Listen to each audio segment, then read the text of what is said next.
Hello, Darren. Hi, Darren. Nice, How you nasty. doing? Had a nasty bite here. Oh. Do you want us to cancel? That's okay. You'll My be all girlfriend was right. telling me there's baby spiders inside. Let's hope not. No. I was considering painting. No. I think TC. His name is. I was thinking of painting TC's helicopter from Magnum. Oh yeah. Oh, see now, Roger E. Mosley. See now, you're making me feel like I should. You want me to paint TC's helicopter from? Yeah. All right, I will. That'd be great. Is it Island Hoppers? His company. Oh. Remember? No. Well, okay. Right. So, trying to find pictures of TC's helicopter on the internet is quite hard because there is now. Yes. To be absolutely sure it's exactly the helicopter, it is, because there are loads of companies that have just painted their helicopters orange, yellow, and brown. Ah. And there's even a company called Island Hoppers. Right. And there's loads of pictures of just randoms in this helicopter pretending to be, and as soon as you get into it, you realise it's not the helicopter at all. You need to find stills from the show. Because I have. Yeah, that's what I've done. I've started freezing stills from the actual program to get the actual helicopter. The reason why I'm painting this is because we were previously talking about the Magnum PI and Murder, She Wrote crossover episode. I love that. So are you aware of the website Crossover TV? No. Oh, this sounds great. I'm getting it already. I know what this is. Okay, so in America,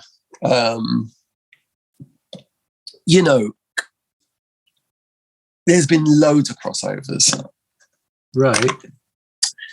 And the longer you do it for, this guy or whoever's done this website has started to group them into universes, yeah?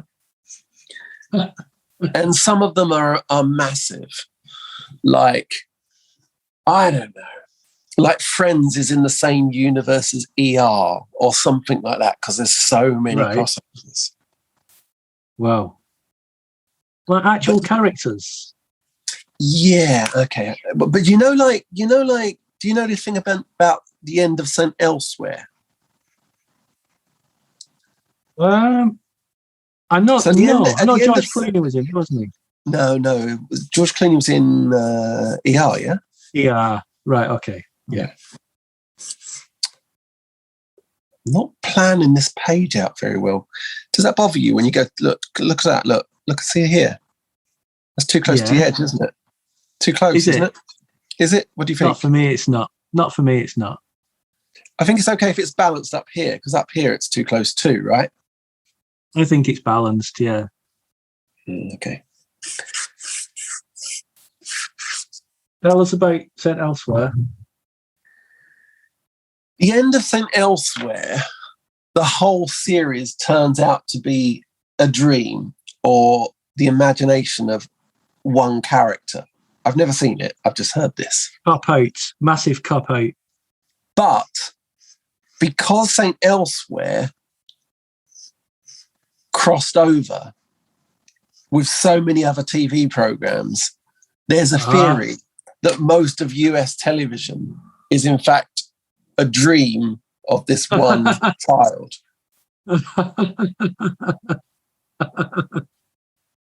It's good, isn't it?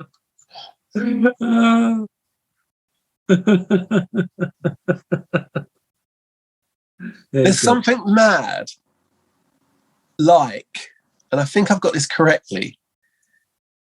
Knight Rider technically is in the same fictional universe as Star Trek.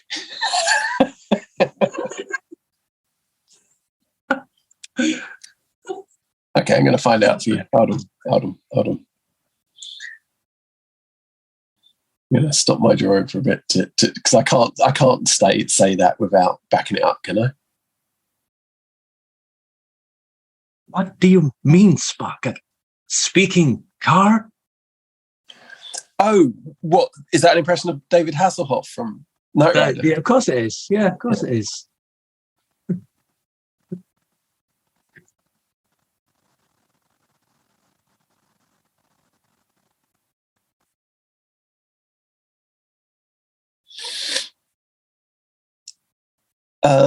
Can you think of some other crossovers?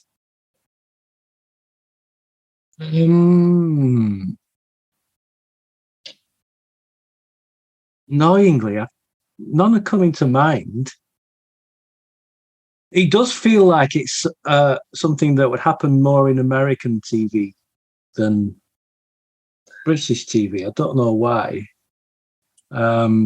You've got spin-offs. The spin-offs don't count, do they? There's a massive run of spin-offs from Happy Days, isn't there?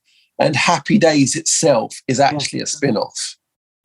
Yes, Happy Days is a spin-off of what is it? It's called something like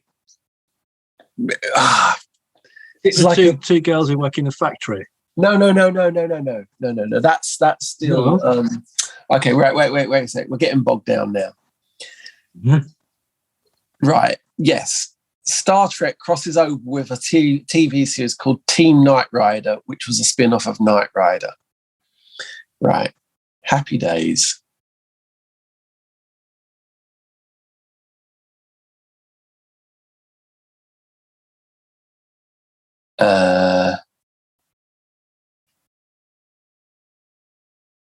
Because spinning off from Happy Days is Joni Loves Chachi.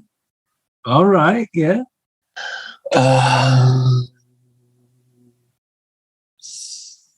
Mork and Mindy. Of course, yeah. Right, okay. Right, yes. So this on crossover TV is Group 4. I'm going to look up. I'm not going to. It doesn't look like I'm going to draw much this time.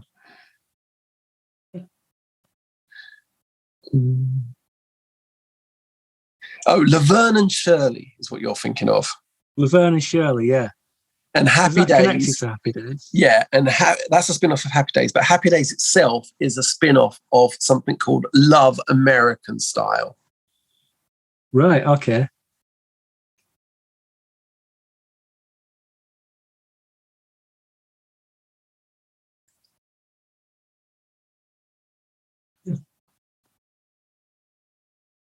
There's also something called Out of the Blue, which is a spin-off from Happy Days. Wow. I'm going to stop now. I'm going to shower. Is there a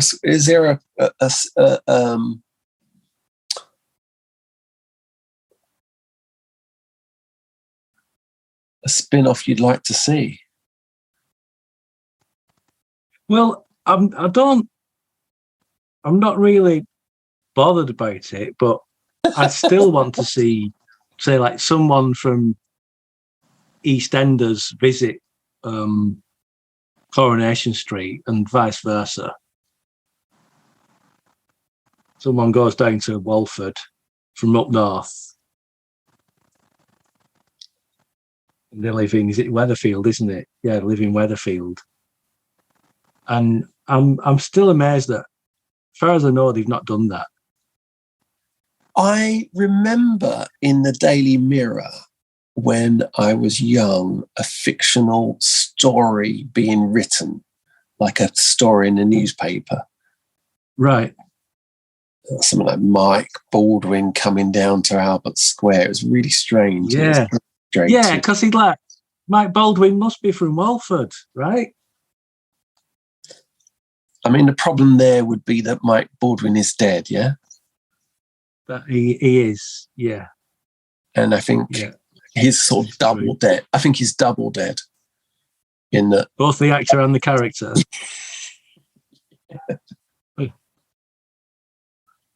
That's technically are they part of the Sent Elsewhere universe? Okay.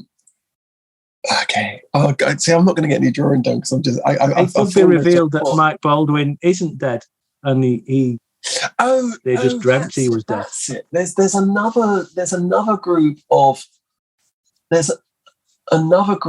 crossover TV series in one of them Jean-Claude Van Damme played himself and died, and so you can hypothesize that in quite a lot of American TV programs they live in a universe where Jean-Claude Van Damme is alive, is dead, because he died in one of these programs that all the other programs crossed over into.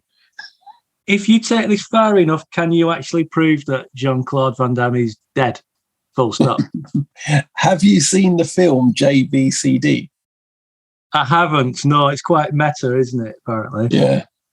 It's like I suppose it's like another, I don't know. I suppose what did that stuff all start with? Something like Curb Your Enthusiasm, I suppose, is the start of. Oh, I don't know. People playing versions of themselves, or being John Mellencamp. Right, yeah.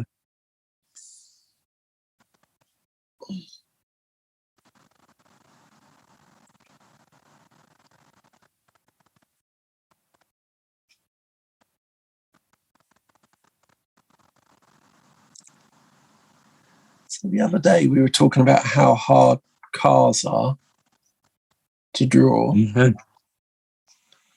What do you reckon? How hard do you reckon helicopters are? I think much more difficult than a car. I think this is curves, isn't it? Yeah, but I think this is part of drawing that I really like, and it's part of why I enjoy drawing buildings and, sometimes sort of machinery and apparatus, because you do actually sort of work out how they're put together. Yeah. By drawing. And I think I'm the same with faces, I think. Yeah. I enjoy the challenge because there's always something that gets me, and I've got to stop and think about it and work it out, and it's enjoyable, that thing of not really feeling like I don't know exactly what I'm doing, and thinking that I never will know exactly what I'm doing. I don't want to know. Okay, well, there's a lot to unpack here already. You've got to still add the stripes in the livery yet as well, haven't you? There's a lot to unpack in the conversation about not knowing why we draw. Oh, right, I thought you've sort of opened a subject there that could take a few hours.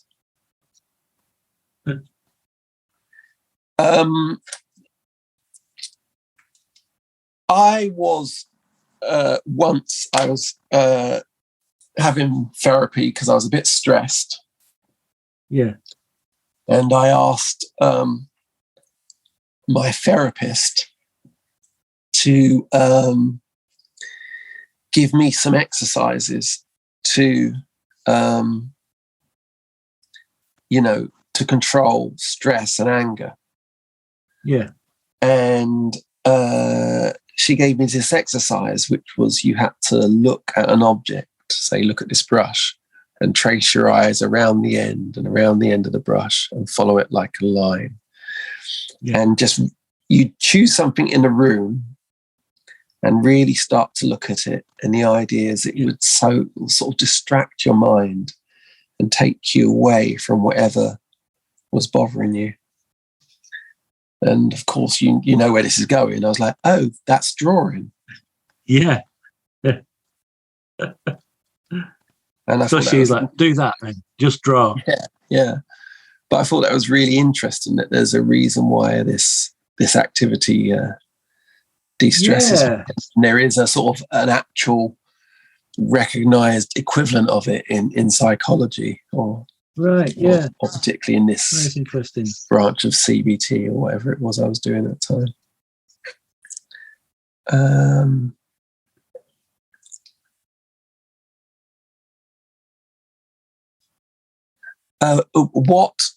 Who are you drawing, please? I'm drawing one of television's craziest characters, and it's Belker from Hill Street Blues, who, the episodes I've seen so far, spends most of his time in a really grubby shirt and a beanie cap, little woolly hat, and he's constantly chewing a cigar, not even like smoking it, he's chewing it like he's eating it. Yeah. And he growls and barks at bad guys, which is a little bit odd first time you see it. And he's kind of like a pet. When he takes people in for questioning, the chief is like, please don't bite him again, Belker. And Belker's kind of like, oh, come on. just one. Really odd character. Belker, spelled slightly differently, is the name of my record label. Really? Because of this, or just coincidentally? No, it's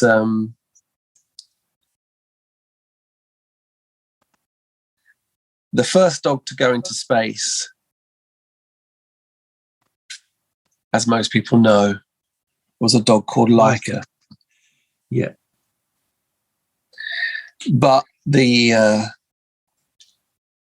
Leica, I feel, gets a little bit too much praise, because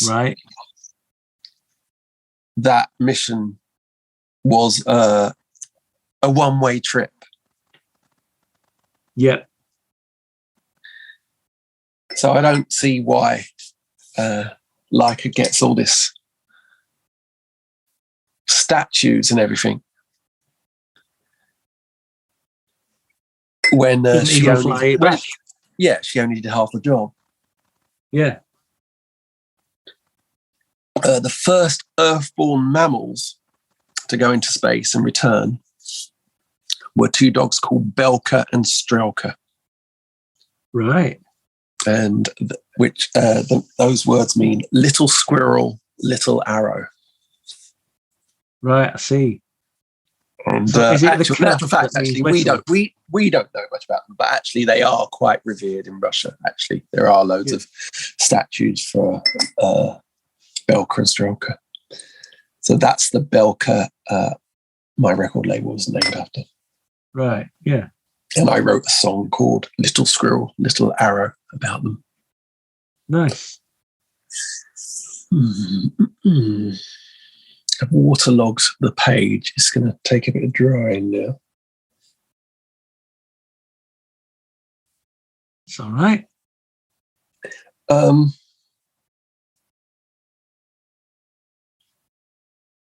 I've nailed Belker. Look at that. I've nailed it. You really have. Although, I don't know how. I'm on a roll today. Everything I painted has been kind of.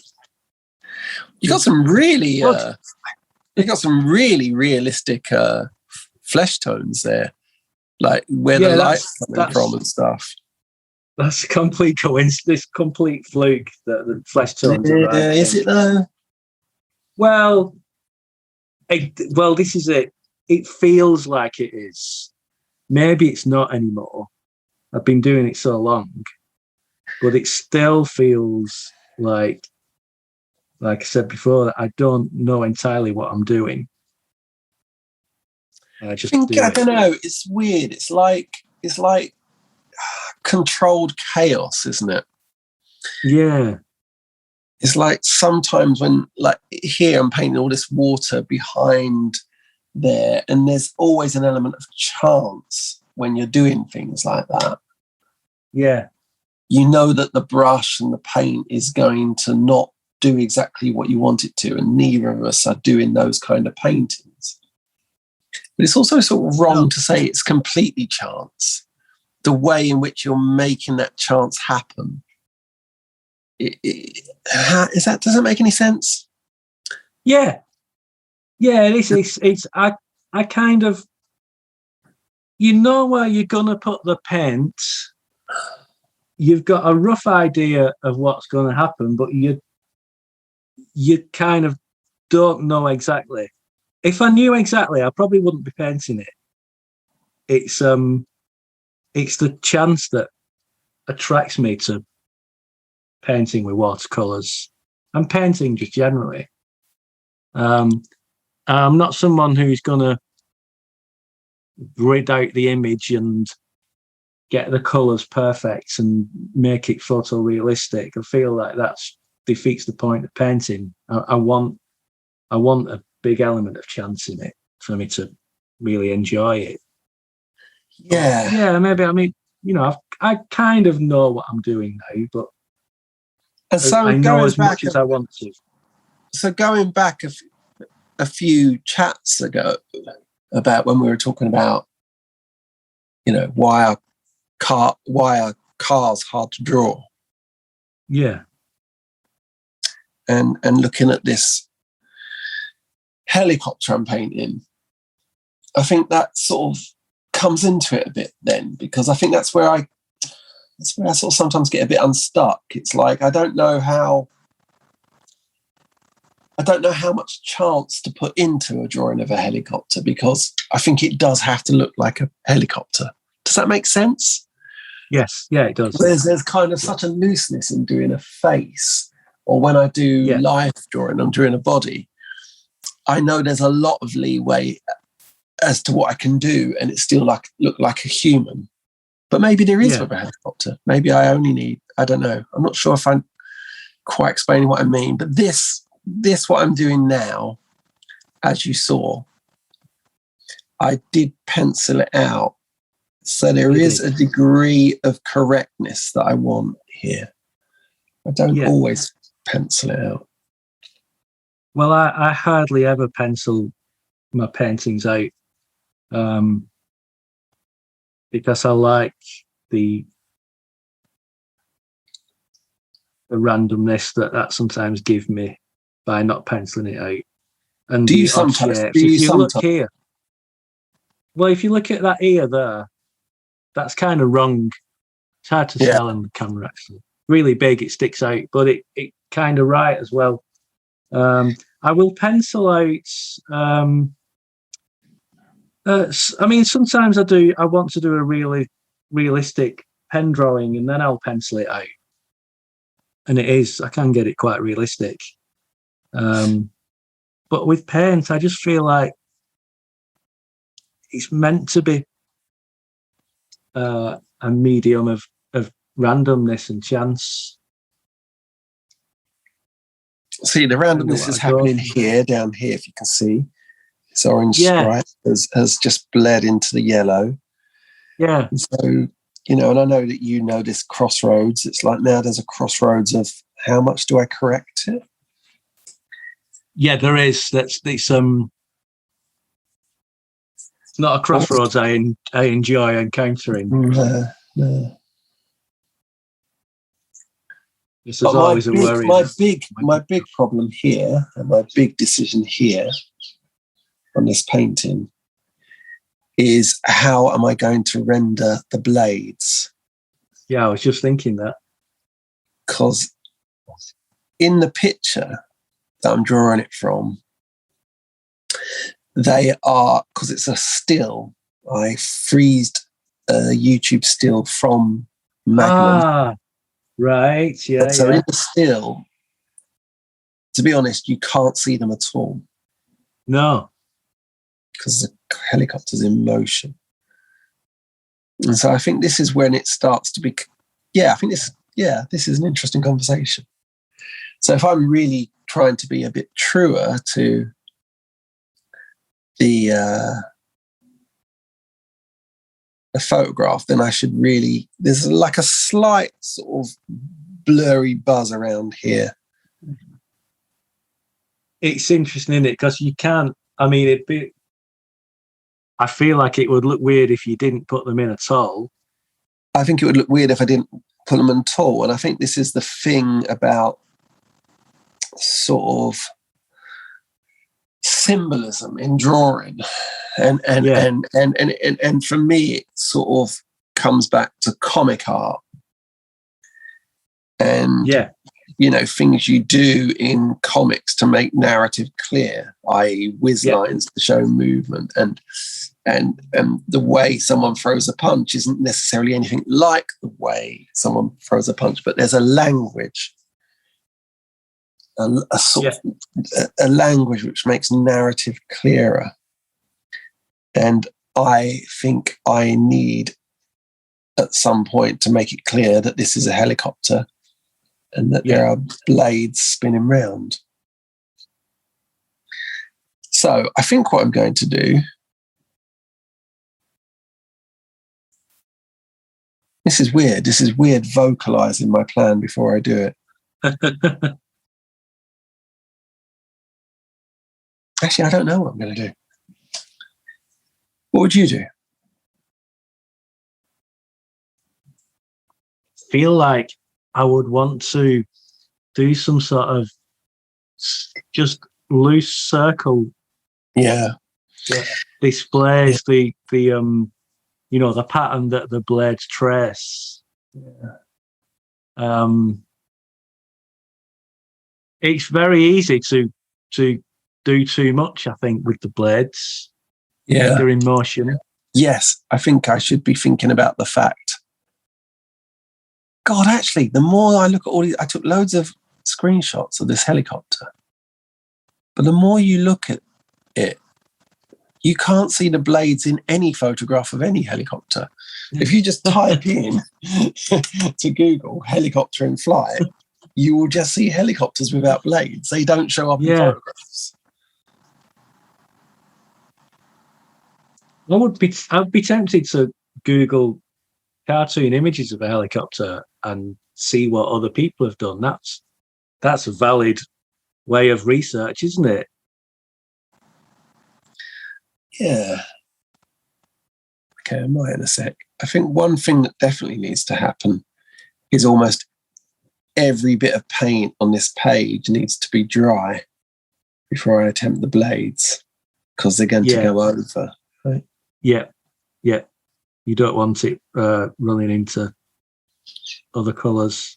Or do I?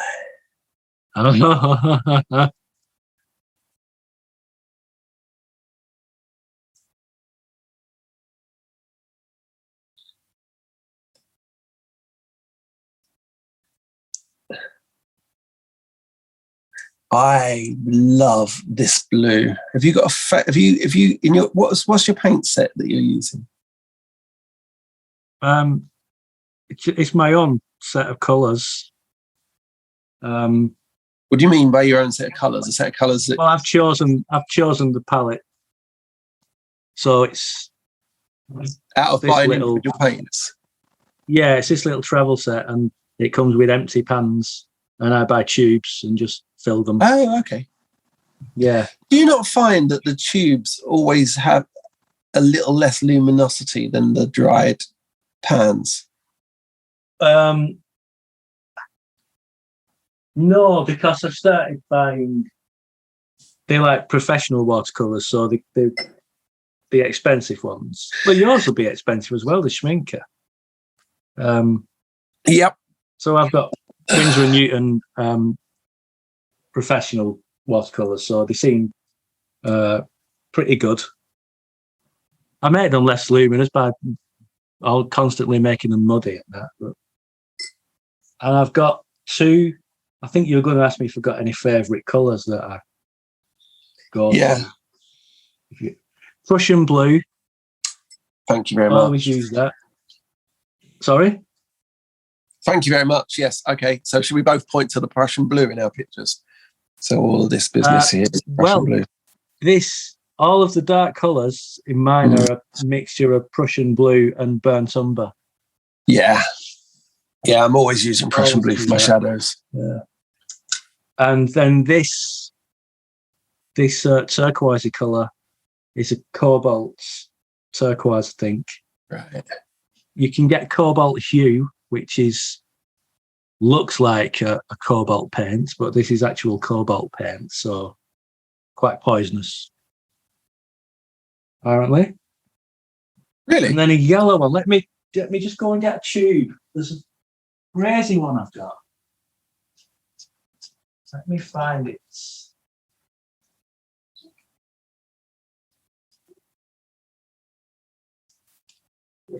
So whilst he's gone, I was trying to distract him with conversation because I didn't really want to have too much attention whilst I did this tricky business. Still here, I can hear you. Well, it's okay. I didn't say anything bad about you. So this yellow, really weird. Really, it looks brown at the moment in the pan, but when you add water to it, it comes out like my painting of Esther House, Mill Street Blues. This really, really, really vibrant yellow, and it's called New Gamboge. And I just bought it on a whim because I needed to get up to the postage rates, and it's amazing. It's such a rich, vibrant yellow. It's like gold in a tube.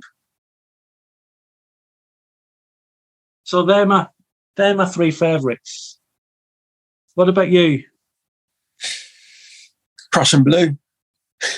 Prussian blue, is that just the one? Just that? Yeah, just the one. Yeah.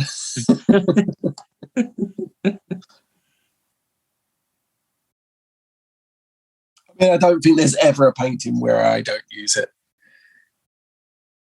Yeah, I'm always using it. And something that might happen soon here is because, as you know, I'm thinking about moving into oils. So maybe I might have to find.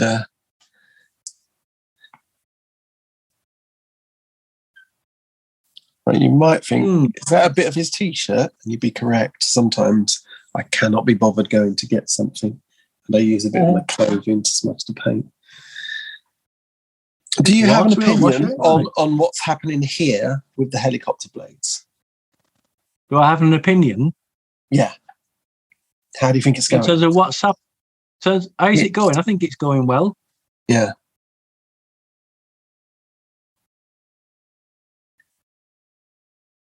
And I think I'm not going to worry about it being dry, because I think if this paint disrupts what's underneath it, it might well be disrupting it in a way that a rotating blade might anyway, right? Yeah. So I'm not going to worry too much if a bit of windscreen or something moves here. It's very much more a tutorial today, isn't it? This. Yeah. I don't think anyone's learning anything. Sure, I am. Well, I am. I think I've basically done Belker. I think you've done them a long time ago. You've been very good for treading water for my sake. Well, I want to see. I'm enjoying watching you paint it as well. I don't know. Is it a bit of a mess now?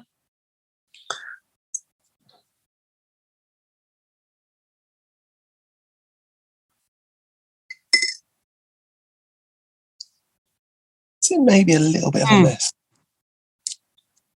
I may be tempted to agree with you, but I think I'm going to try and use some line to make the helicopter have a bit more weight to it. Yeah. I think it's a very difficult subject, particularly, like you said, the page you paint rotors when they're there but not there.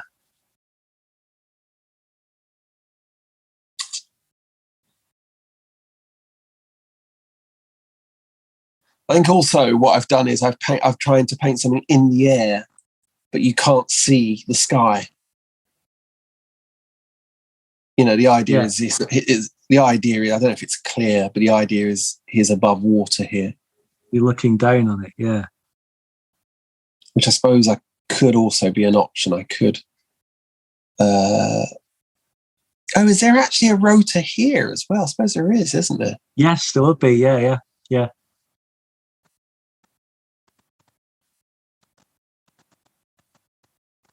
See, now you're learning all about the construction of a helicopter. Yeah, I could definitely build one after drawing this picture. Yeah, no problem. Probably fly it as well. You've seen Magnum before, right? Be able to do that.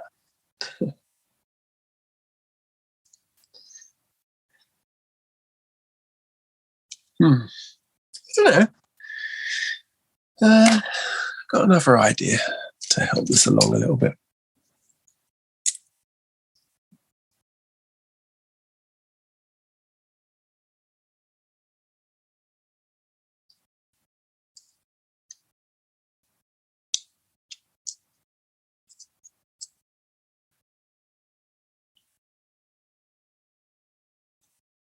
You remember the first time you saw Blazing Saddles and realised that Higgins from Magnum was in it? I have never seen Blazing Saddles. Oh, because as a kid, you see Magnum before you see Blazing Saddles. I think Blazing Saddles is one of those films where you're not even sure if you've seen it or not, because you know it's so quoted in the playground, and right, you know you were told about it and sort of thing. Yeah, and it's even like I question myself. It's like, have I seen it, or have I just been told about it so many times? I know that there's this scene where they're all constantly farting around a campfire. Yes, that's a very famous and often repeated scene. It's also one of the few scenes that they can show on like television, tea time television, without fear of is it a very rude film? It's not very rude. There are moments of rudeness, but there's no nudity or anything. It's just the odd reference to rudeness. But it's a very it's unafraid to make jokes about any race, religion, creed that may be on the planet. I think what we say about these films is we say it's a film very much of its time.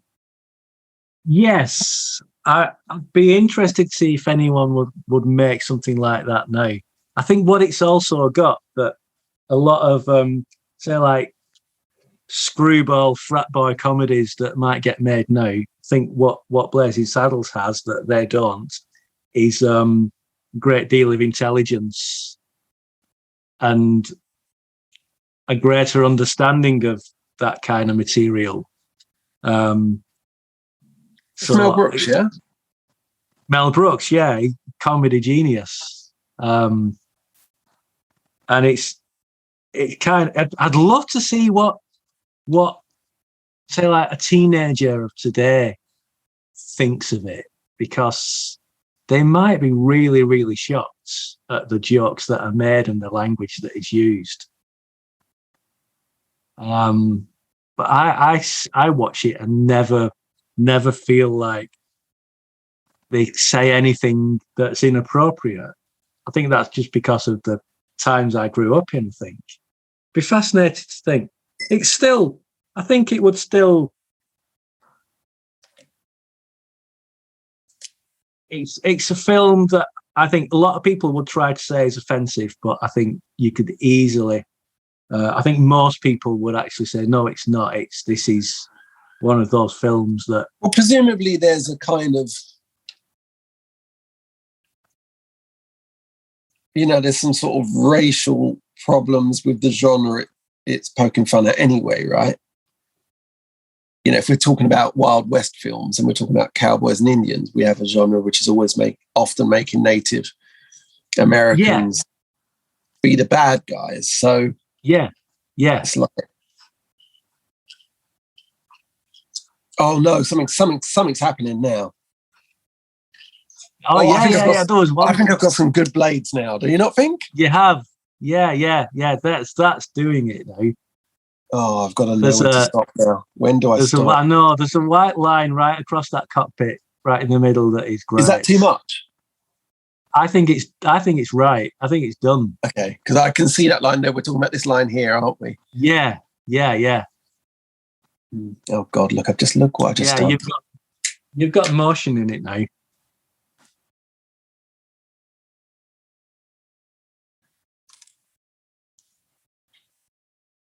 I wasn't expecting to be defending Blazing Saddles when we started this. I feel like I don't have the intelligence to continue doing it. I don't know what to make of this picture. I think it probably isn't that good, but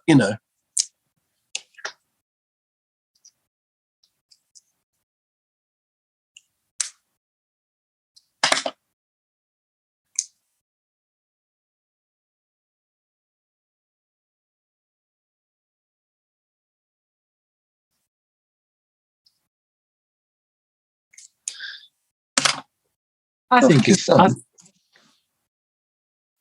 Looks done. I think it's good.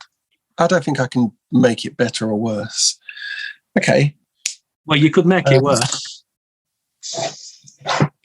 Yeah. Okay. TC's helicopter. Oh, there's just a little serial number back here, isn't there? Sort of little. Yeah, usually is. That matters.